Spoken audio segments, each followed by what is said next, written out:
충격적인 사건. 아내가 남편에게 뜨거운 기름을 끼얹자 세상이 발칵 뒤집히다. 만약 뛰어난 몸매와 아름다운 얼굴, 우아한 매너, 부드러운 목소리를 지닌 여성을 만났는데 많은 사람의 눈에 천사로 여겨졌으나 그녀와 엮이는 모든 사람이 비극적인 운명을 겪는다고 여겨진다면 어떻게 하시겠습니까? 그녀의 자녀와 두 남편은 모두 사망했으며 어머니와 오빠는 시력을 잃었고 심지어 그녀를 호의적으로 받아들인 사람들조차 파멸에 이르렀습니다. 두 남편 모두 의문의 죽음을 맞이했으며 심지어 이삿짐을 옮기던 사람들조차 그녀의 불운에서 벗어나지 못했습니다. 즉, 그녀의 가장 소중한 사람들조차 이 아름다운 여성이 저지른 범죄에서 벗어날 수 없었습니다. 5년 동안 이 여성은 순수한 외모와 세련된 연기력을 이용해 주변 사람들을 속이며 수많은 범죄를 저질렀습니다. 그녀가 체포되기 전까지 피해자들과 그 가족들은 오랫동안 천사라고 여겼던 그녀가 사실은 위장한 악마라는 사실에 충격과 혼란에 빠졌습니다. 오늘 프로그램에서는 한국에서 가장 악명 높은 범죄자 중 한 명인 아름다움으로 위장한 악마를 소개합니다. 그녀의 행동은 미국의 유명한 연쇄살인범 아름다운 악마 벨카네스에 필적하며 그녀의 이름은 윤진숙입니다. 이는 실제 범죄 사건을 2D 스타일로 각색한 작품입니다. 윤진숙은 1976년 대한민국 강원도에서 태어났습니다. 윤 씨의 가정은 자녀 4명을 둔 평범한 지역 가정이었습니다. 그중 윤진숙은 하얗고 고운 피부와 아름다운 얼굴로 두드러졌습니다. 어린 시절부터 그녀의 눈에 띄는 외모는 많은 사람의 관심을 끌었습니다. 그러나 그녀의 부드러운 외모와는 달리 그녀는 문제아였습니다. 공부를 소홀히 했을 뿐만 아니라 소소한 절도를 일삼으며 친구들과 자주 갈등을 일으켰습니다. 고등학교에 들어갈 무렵 윤진숙은 학업에 더 집중하기 시작하며 문제를 일으키지 않아 비교적 안정된 학창시절을 보냈습니다. 나이가 들면서 그녀는 외모에 더 많은 신경을 쓰기 시작했습니다. 점차 쇼핑에 중독되었고 항상 새로운 옷으로 옷장을 채우는 것이 그녀에게 행복과 만족감을 주었습니다. 고등학교에 다니면서 그녀는 점점 대담해졌습니다. 어느 날 그녀는 동급생의 음식에 몰래 수면제를 넣었습니다. 동급생이 잠이 들자 그녀는 신용카드와 갖고 싶었던 고급 물건들을 훔쳤습니다. 이 사건은 나중에 학교에 발각되었고 다른 학생들에게 미친 부정적인 영향 때문에 윤진숙은 퇴학당했습니다. 몇 년 후 그녀의 가족은 그녀가 계속 학업을 이어갈 수 있도록 서울에 있는 고등학교로 전학을 보냈습니다. 21세의 윤진숙은 고등학교를 졸업하고 보험 설계사가 되어 고객들의 보험 설계를 돕는 일을 시작했습니다. 같은 해 그녀는 미래의 남편인 이 씨를 만났습니다. 이 씨는 윤진숙과 동갑으로 건강한 청년이었으며 서울의 한 이삿짐 회사에서 일하고 있었습니다. 하지만 이 씨는 정신건강에 문제가 있었고 가끔 약을 복용해야 했습니다. 그러나 윤진숙은 이를 개의치 않았습니다. 두 사람은 잘 어울렸고 곧 연애를 시작했습니다. 그녀는 가족을 떠나 서울로 이사해 남자친구와 함께 살기로 결심했습니다. 1년이 채 되지 않아 윤진숙은 임신했고 두 사람은 결혼했습니다. 두 사람 모두 학력이 낮았고 수입도 많지 않았습니다. 게다가 윤진숙은 쇼핑 중독을 통제할 수 없었습니다. 결혼 생활은 그녀가 상상했던 만큼 행복하지 않았습니다. 경제적 문제와 물질적 욕구, 수많은 책임이 그들을 짓눌렀습니다. 그녀는 사치스러운 소비 습관을 충족시키기 위해 부모님 집을 방문해 어머니의 저축을 훔쳐 쓰곤 했습니다. 같은 해 그녀의 아버지가 사망했습니다. 가족은 이 상실에 깊은 슬픔에 빠졌지만 그녀는 전혀 신경 쓰지 않았습니다. 그녀는 무관심했을 뿐만 아니라 아버지의 신용카드를 훔쳐 과도한 소비를 이어갈 음모를 꾸몄습니다. 윤진숙의 작은 가정으로 돌아가 보면 부부는 오직 이 씨의 수입에 의존해 생계를 이어갔습니다. 딸이 태어나자 아이를 위해 추가 비용이 발생했습니다. 윤진숙은 종종 재정 문제로 어려움을 겪었고 남편과 자주 말다툼을 벌이며 집안은 혼란스럽고 긴장된 상태였습니다. 그들의 결혼 생활은 2년 동안 계속되었으나 한 사건이 그녀의 삶의 궤적을 완전히 바꿔놓았습니다. 2000년 2월, 딸은 이제 곧 3살이 되려 했습니다. 아이들은 항상 호기심 많고 활동적입니다. 어느 날, 젊은 부모가 집에 없을 때 딸은 탁자 위에 올라갔다가 실수로 떨어져 바닥에 머리를 부딪히며 크게 울었습니다. 그들이 돌아왔을 때 아이는 바닥에 누워 반응이 없었습니다. 그들은 급히 병원으로 데려갔지만 효과적인 치료를 위한 골든타임을 놓친 상태였습니다. 아이는 외상성 뇌손상으로 인해 사망했습니다. 이 사건은 윤진숙에게 큰 충격을 주었습니다. 그녀의 후일 진술에 따르면 딸의 죽음 이후 그녀는 우울증에 시달렸으며 약물과 정신과 치료가 필요했다고 합니다. 그러나 딸의 사고사 덕분에 부부는 상당한 보험금을 받았습니다.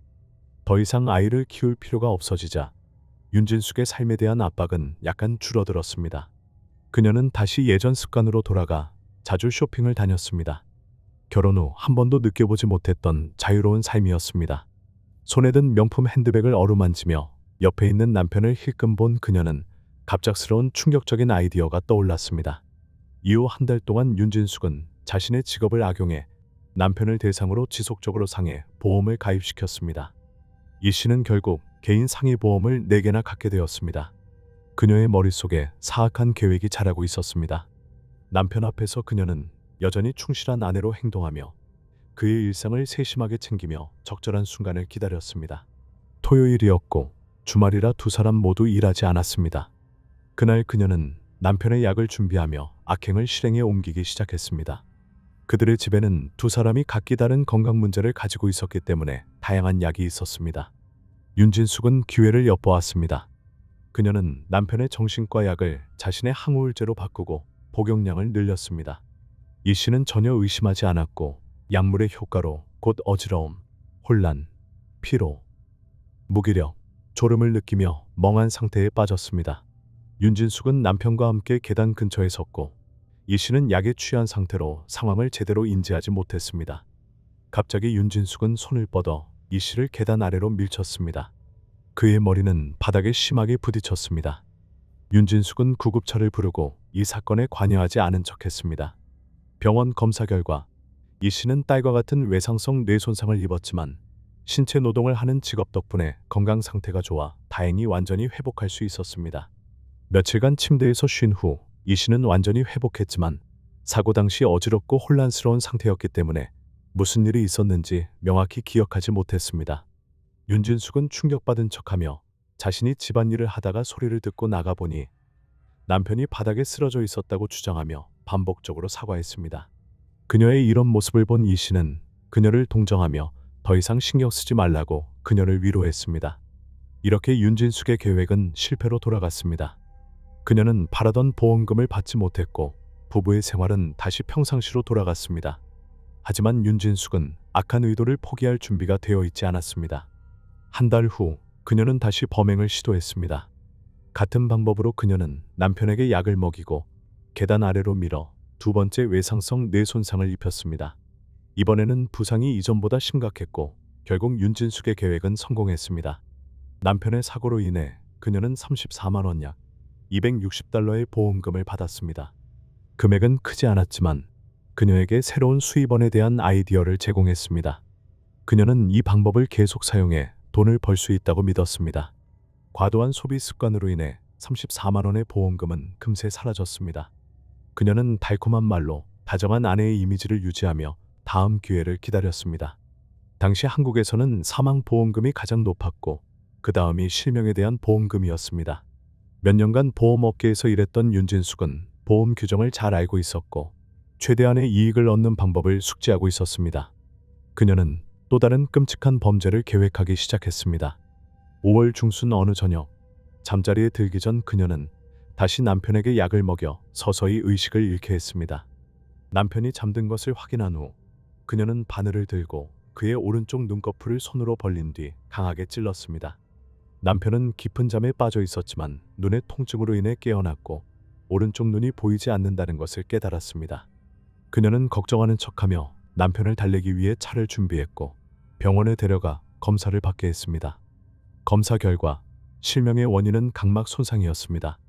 외부 물체로 인한 부상 외에도 가능한 원인으로는 각막 질환, 눈 감염, 과도한 화면 노출, 혹은 안약 남용 등이 있었습니다. 이 모든 것이 각막 손상의 그럴듯한 설명으로 여겨졌습니다. 다시 한번 윤진숙은 모든 사람을 성공적으로 속였고 큰 보험금을 받았습니다. 오른쪽 눈을 잃은 이후 이 씨는 일상생활에서 아내에게 점점 더 의존하게 되었고 집에서도 두 사람은 거의 떨어지지 않았습니다. 그 후 1년 반 동안 윤진숙은 남편의 신뢰를 이용해 그를 다양한 방식으로 계속 해쳤습니다. 그녀는 뜨거운 기름을 그의 얼굴에 부었고 칼로 복부를 찌르는 등 폭력을 저질렀습니다. 매번 그녀는 사고로 위장하며 보험금을 청구했습니다. 이 씨는 정신건강 문제로 인해 약의 영향을 받아 사건들을 명확히 기억하지 못했고 아내를 전적으로 신뢰했습니다. 그녀가 자신을 얼마나 열심히 돌보는지에 감동받기까지 했습니다. 2002년 1월 윤진숙은 남편에게 또 다른 부상을 입혀 소장의 천공과 출혈을 유발해 3주간 병원에 입원하게 했습니다. 퇴원 후 그녀는 다시 남편을 해쳐 추가적인 장천공을 일으켰습니다. 높은 의료비를 지불하기 싫었던 그녀는 빠르게 해결책을 고안했습니다. 남편이 병원에 있는 동안 그녀는 같은 병실에 있는 여성과 친해져 여자의 딸기 안에 약물을 섞어 넣었습니다. 여성은 곧 잠에 빠졌고 윤진숙은 그녀의 신용카드를 훔쳐 병원 접수처에 가서 남편의 모든 의료비를 결제했습니다. 한 달 넘게 고통스러운 부상을 겪은 이 씨는 결국 병원에서 숨을 거두었습니다. 2년 동안 윤진숙은 남편을 수십 차례 공격했습니다. 그녀는 약 2억 8천만 원, 21만 달러의 보험금을 받았습니다. 그녀는 이 돈으로 헤어 관리, 피부 관리, 명품 디자이너 상품 구매 등에 쏟아부으며 사치스럽고 호화로운 생활을 했습니다. 남편의 장례식에서 윤진숙은 슬픔에 잠긴 척하며 시댁 가족들과 함께 과장된 눈물을 흘렸습니다. 하지만 그날 밤 그녀는 바로 술집으로 나가 다음 목표를 빠르게 찾아냈습니다. 린 30세은 전직 무술 선수로 매력적이고 근육질의 체격을 자랑했습니다. 술집에서 린은 윤진숙에게 첫눈에 반했고 그녀를 사랑하게 되며 그녀를 적극적으로 따라다녔습니다. 린의 신뢰를 얻기 위해 윤진숙은 자신이 명문 대학에서 교육학 학위를 받고 현재 유치원 교사로 일하고 있다고 거짓말했습니다. 또한 그녀는 가족이 100억 원의 자산을 보유한 매우 부유한 가문이며 오빠는 사관학교에서 일하고 남동생은 미국에서 유학 중이라고 자랑했습니다. 만난 지 얼마 되지 않아 윤진숙은 린에게 200만 원, 양 2만 4천 달러 상당의 SUV를 선물했습니다. 린은 단지 술집에 갔을 뿐인데 아름답고 부유한 여성을 만날 줄은 전혀 상상하지 못했습니다. 게다가 이 여성이 자신에게 관심을 보이는 것처럼 보였습니다. 마치 하늘에서 케이크가 떨어진 기분이었습니다. 두 사람은 빠르게 연애를 시작했습니다. 2002년 5월 첫 번째 남편이 사망한 지 불과 2달 만에 윤진숙은 린과 함께 살기 시작했습니다. 이후 그녀는 자신의 과거를 완전히 숨겼습니다. 연인 앞에서는 우아하고 부유하며 활달한 여성을 연기했습니다. 1년 동안의 연애는 겉으로 보기에 평화로웠지만 진숙은 여전히 무분별한 소비 습관을 고치지 않았습니다. 그녀가 이전에 받은 보험금은 거의 바닥났습니다. 이제 그녀는 돈이 절실히 필요했습니다. 그래서 그녀의 시선은 새 연인 린에게로 향했습니다. 하지만 두 사람은 단지 연애 중일 뿐 결혼하지 않았기 때문에 그녀가 원하는 대로 보험금을 청구할 수 없었습니다. 많은 고민 끝에 윤진숙은 정말로 사악한 계획을 세웠습니다. 같은 해 11월 사귄 지 6개월 만에 윤진숙은 예전과 같은 수법으로 린에게 항우울제를 먹였습니다. 전직 운동선수였던 린은 약물의 영향으로 정신을 차리기 힘들어했습니다. 윤진숙은 그가 약해진 틈을 타 그를 바닥으로 밀어 넘어뜨려 사타구니 부상과 척추 골절을 입게 했고 이는 4주간의 병원 치료가 필요했습니다. 그 기간 동안 윤진숙은 매일 병원을 방문해 정성스럽게 영양식을 준비하며 린을 감동시켰습니다. 그녀는 시기가 적절하다고 판단해 린에게 앞으로 서로 의지하며 살기 위해 결혼하자고 제안했습니다. 윤진숙의 다정하고 헌신적인 모습에 매료된 린은 망설임 없이 동의했습니다. 그는 신분증을 연인에게 건네주며 그녀를 완전히 신뢰했습니다. 윤진숙은 병실을 나가자마자 즉시 린의 신분증을 이용해 혼인신고를 마쳤습니다. 이 시점에서 윤진숙은 마침내 보험 수익자가 될 조건을 충족했습니다. 그녀는 여러 보험사에서 린의 생명보험을 가입했습니다. 결혼 한 달 만에 그녀는 악랄한 계획을 실행하기 시작했습니다. 윤진숙은 린에게 다시 항우울제를 먹이고 그의 오른쪽 눈을 찔러 실명을 유발한 뒤 거액의 보험금을 청구했습니다. 이후 3개월 동안 윤진숙은 남편에게 여러 차례 화상을 입히고 보험 사기를 저질러 그를 심각한 부상으로 입원하게 했습니다. 그녀의 통제와 학대를 견디지 못한 린은 2003년 2월 결혼한 지 불과 4개월 만에 아나필락시스 쇼크로 사망했습니다. 윤진숙은 이후 두 보험사로부터 3,880만 원 약 29,000달러가 800만 원 약 28,000달러를 받아 총 약 57,000달러에 달하는 보험금을 수령했습니다. 리는 항상 건강했고 정신 건강에도 문제가 없었습니다. 결혼한 지 6개월도 채 되지 않아 갑작스럽게 사망한 것은 그의 가족에게 자연스럽게 의심을 불러일으켰습니다. 이 시점에서 윤진숙은 이미 임신 3개월 차에 접어들었습니다. 그녀는 애통해하는 아내를 연기하며 린의 가족에게 그의 장례식을 자신이 주관하게 해달라고 간청했습니다. 그녀는 태어날 아이를 잘 돌보겠다고 맹세하기까지 했습니다. 그녀의 겉모습에 감동한 린의 가족은 의심을 접었습니다. 하지만 두 번째 남편이 너무 일찍 사망했기 때문에 윤진숙은 예상했던 만큼의 보험금을 받지 못했습니다. 3개월 후 임신 6개월 차에 그녀는 남자아이를 출산했습니다. 아이는 미숙아로 태어나 건강이 약해 잦은 의료치료가 필요했습니다. 그러나 윤진숙은 전혀 걱정하지 않았습니다. 그녀는 거의 매일 외출하며 즐거운 시간을 보냈고 두 번째 남편의 보험금은 몇 달 만에 모두 사라졌습니다. 수많은 범죄를 저지른 후 윤진숙의 도덕적 경계는 계속 무너졌습니다. 그녀는 심지어 자신의 가족에게도 악의적인 의도를 품기 시작했습니다. 2003년 7월 린의 사망 6개월 후 윤진숙은 어머니에게 극도로 잔인한 공격을 시작했습니다. 그날 그녀는 어머니를 방문하며 강력한 항우울제가 섞인 석류 주스를 준비해 가져갔습니다. 그녀의 방문에 기뻐한 어머니는 의심 없이 주스를 마셨고 곧 잠에 빠졌습니다. 그녀는 이 기회를 이용해 주사기를 꺼내 능숙하게 어머니의 오른쪽 눈을 찔러 백내장과 실명을 유발했습니다. 사건 이후 그녀는 어머니를 돌보겠다는 명목으로 어머니와 함께 살기 시작했습니다. 그녀는 어머니, 오빠, 남동생과 함께 살았습니다. 4개월 후 진숙은 오빠를 술자리에 초대했습니다. 그녀는 그의 술에 몰래 약물을 타고 이번에는 염산을 그의 눈에 직접 부어 각막과 점막을 손상시켜 양쪽 눈이 실명 상태가 되었고 그는 6개월 넘게 입원했습니다. 6개월이 지난 후 자신의 행동이 드러날까 두려워한 그녀는 병원에 몰래 들어가 오빠의 애 기관지 확장제와 천식 약물을 주입하려 했습니다. 의료진이 수상한 점을 알아채고 조사하러 오면서 그녀의 계획은 완전히 실패로 돌아갔습니다. 이 시점에서도 그녀의 가족 누구도 윤진숙의 비밀을 알아채지 못했고 그녀는 여전히 자신의 무책임한 삶을 즐겼습니다. 윤진숙은 받은 거액의 보험금을 단기간에 모두 탕진했습니다. 그녀는 물질적 욕구를 충족시키기 위해 가족 아파트를 팔기로 결심하며 그 돈과 저축을 합쳐 서울에서 가족이 함께 살 새 집을 마련하겠다고 거짓말했습니다. 하지만 실제로는 그 돈을 전부 자신을 위해 사용했습니다. 매주 7일 중 6일을 쇼핑과 유흥에 몰두하며 돈을 아낌없이 썼습니다. 6개월간 병상에 누워있던 그녀의 오빠는 이제 완전히 실명한 상태로 집으로 돌아왔습니다. 윤진숙은 달콤한 말로 가족을 속이는 데 성공했습니다. 그녀는 실명한 어머니, 오빠, 그리고 건강한 상태를 유지하고 있던 남동생과 계속 함께 살았습니다. 이사 날짜가 다가오면서 그녀의 거짓말이 들통날 위험이 점점 커졌습니다.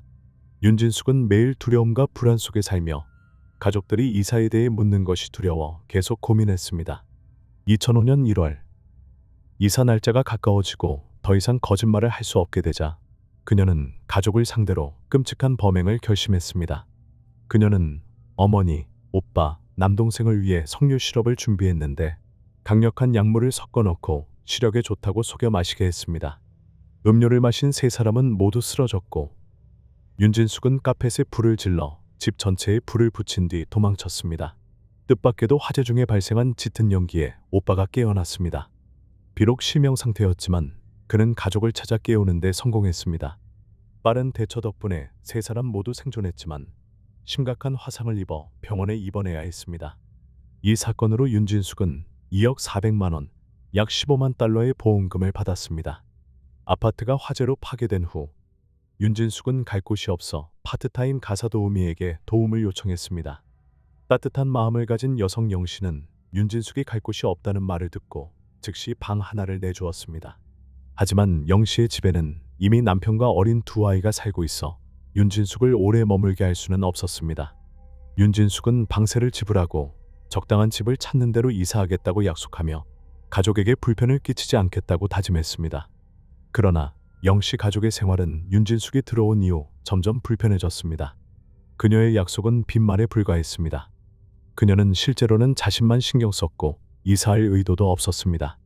또한 약속했던 방세도 전혀 지불하지 않았습니다. 한 달 후 영씨는 더 이상 참을 수 없었습니다.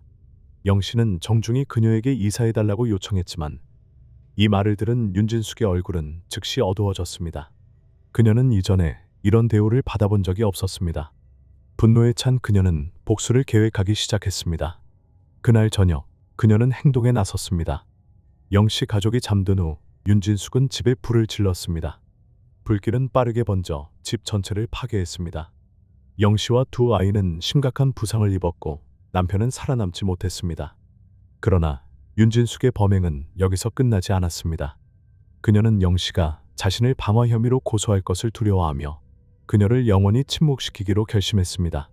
화재 후 2주가 지난 어느 날 윤진숙은 플라스틱 병에 휘발유를 채워 쇼핑백에 담았습니다.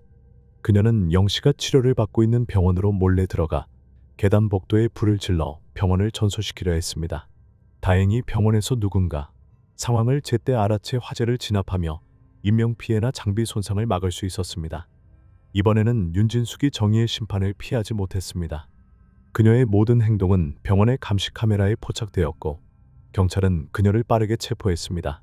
윤진숙의 눈에 띄는 외모, 우아한 태도, 공손한 말투 때문에 아무도 그녀가 이런 잔혹한 범행을 저지를 것이라고 의심하지 않았습니다. 경찰 앞에서 윤진숙은 괴로워하는 척하며 눈물을 흘리며 자신이 겪은 감정적 상처를 이야기했습니다. 그녀는 딸을 잃은 일을 언급하며 딸의 죽음 이후 우울증을 앓아 매일 약을 복용해야 했다고 주장했습니다. 그녀는 불길 속에서 딸의 모습을 본 것 같아 화재에 집착하게 되었다고 말했습니다. 최근 딸을 너무 보고 싶어서 병원에 방황하며 불을 질렀고 딸을 다시 만나 함께하기를 바랐다고 주장했습니다. 윤진숙은 또한 3살 된 아들이 희귀병을 앓고 있어 현재 병원에서 치료를 받고 있다며 아들을 돌보기 위해 집으로 보내달라고 간청했습니다. 놀랍게도 담당 경찰관은 그녀의 말에 감동받았습니다. 병원 화재로 큰 피해가 발생하지 않았기 때문에 윤진숙은 성공적으로 풀려났습니다. 그러나 아들에 관한 그녀의 주장은 거짓이 아니었습니다. 당시 그녀의 아들은 실제로 가와사키병이라는 희귀 질환을 앓고 있었고 이는 5세 이하 아동에게 주로 발생하는 전신혈관염입니다. 그녀의 아들은 병원에서 치료를 받고 있었고 비싼 약물과 의료관리가 필요했습니다. 아들을 돌보는 동안 윤진숙은 아들의 병실 동료 환자의 여자친구와 공모해 그 환자의 신용카드를 사용해 자신의 비용을 충당했습니다.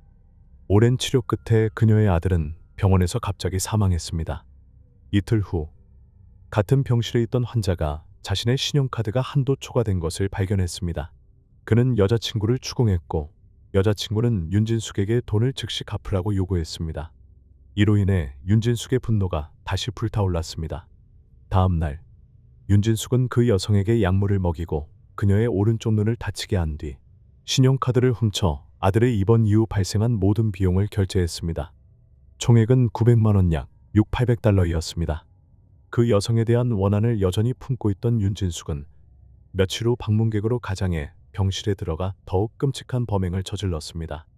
그녀는 여성의 정맥에 약물을 주입해 고열과 심정지를 3차례나 유발하며 정상적인 신체 기능을 심각하게 손상시켰습니다. 인과응보는 피할 수 없는 법입니다. 어느 순간 윤진숙의 남동생은 뭔가 잘못되었음을 감지하기 시작했습니다. 그는 경찰을 찾아가 누나에 대한 의심을 털어놓으며 누나와 가까운 사람들에게 재앙이 따라다니는 것 같다고 말했습니다. 일부는 심각한 부상을 입었고 다른 일부는 목숨을 잃었습니다. 그녀의 두 남편 모두 사고로 사망했습니다.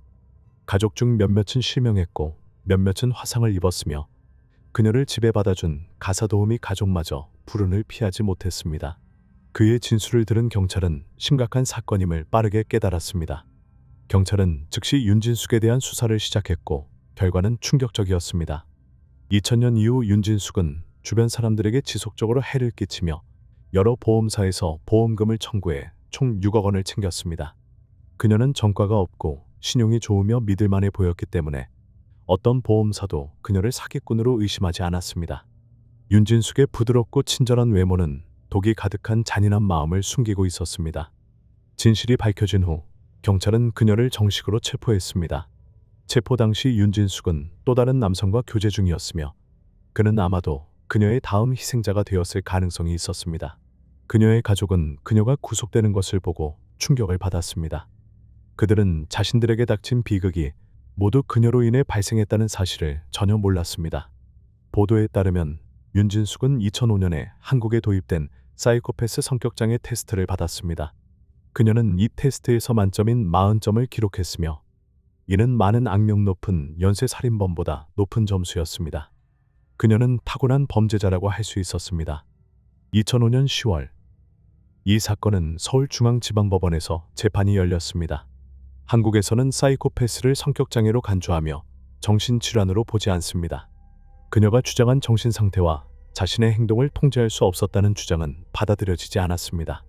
그녀는 5년 동안 중대한 신체 손상, 방화, 절도 등 24건의 혐의를 저지르며 무고한 3명의 생명을 앗아갔습니다. 가족 중 2명은 평생 어둠 속에서 살아가야 하는 실명 상태가 되었습니다. 윤진숙은 자신의 범죄나 피해자들에게 끼친 해악에 대해 전혀 반성하지 않았습니다. 그녀는 사과도 하지 않았고 후회도 표현하지 않았으며 이는 사회에 대한 악의를 드러내며 엄중한 처벌의 필요성을 보여주었습니다. 그러나 딸을 잃었고 정신과 치료 이력이 있다는 점, 그리고 그녀의 배경, 직업, 교육 수준을 고려해 법원은 그녀에게 재활 가능성이 있다고 판단했습니다. 10월 27일 서울중앙지방법원은 윤진숙에게 모든 9개의 혐의에 대해 유죄를 선고하고 무기징역을 선고했습니다. 1년 후 대법원은 이 판결을 확정했습니다. 윤진숙은 당시 한국에서 유일한 여성 전용 교도소였던 청주 여자교도소로 이감되어 여생을 그곳에서 보내게 되었습니다. 이 사건은 발표와 동시에 전국적으로 큰 논란을 일으켰습니다. 일부 사람들은 집에서 홀로 있다가 사고로 사망했다고 알려진 그녀의 3살 딸의 죽음이 단순한 일이 아니었다고 추측했습니다. 그러나 윤진숙은 이 문제에 대해 언급하기를 거부했습니다. 이 질문은 여전히 미해결 상태로 남아 있습니다. 그녀의 행동의 전모와 진정한 심리적 동기는 오직 그녀만이 알고 있을 것입니다. 이 여성과 그녀의 진정한 생각에 대해 어떻게 생각하시나요? 아래 댓글로 의견을 나눠주세요. 채널을 팔로우하고 더 많은 범죄 사건 사례를 받아보는 것도 잊지 마세요.